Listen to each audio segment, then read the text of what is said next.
guys, welcome to another edition of the Info Corner, where it's all about the info and not so much about the very nice new corner.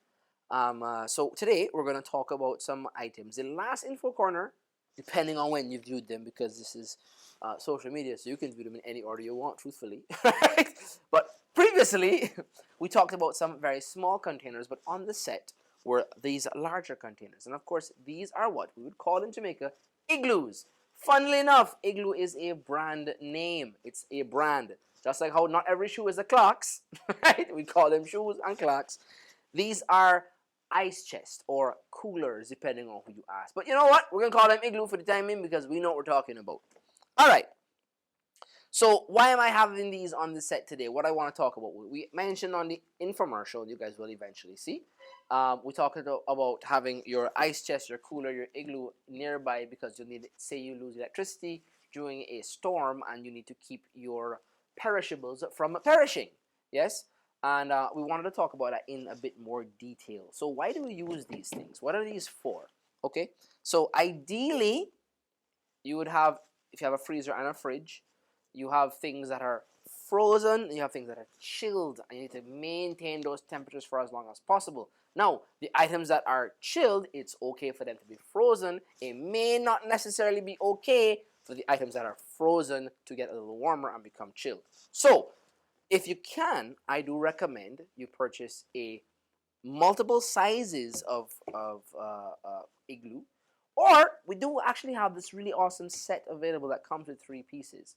Alright, so you get a larger one, a smaller one, and then you get your water jug. Okay?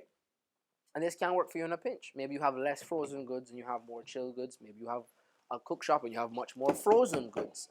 Alright? So one of the things you want to look for immediately when you're picking a cooler or an igloo from us is you want to get the brand if it matters to you. And you're going to look around. On the packaging, you'll see something that says 3 days keeps the ice, or you'll see something that says 5 days keeps the ice. In some things, up to 6 days it keeps the ice. What does that mean? We're talking about the insulation, how well the cooler keeps cold air in. And then how does that work? What is it, how does it work? So when you put anything in a cooler, anything in an igloo, guys, you actually want to maximize the number of frozen things or things at the same temperature or a colder temperature together.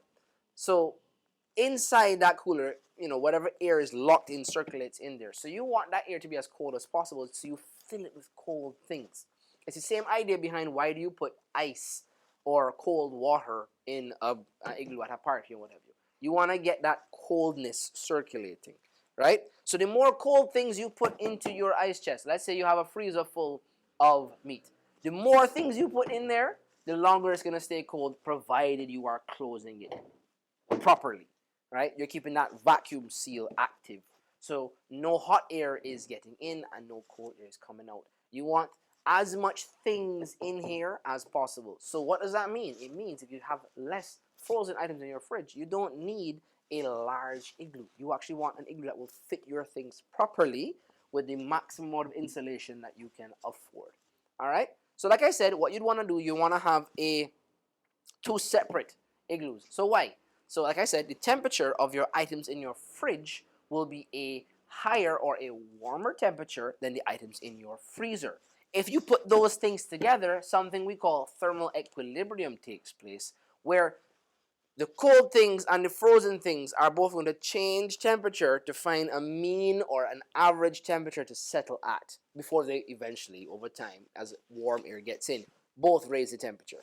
All right? So again, you want to put things...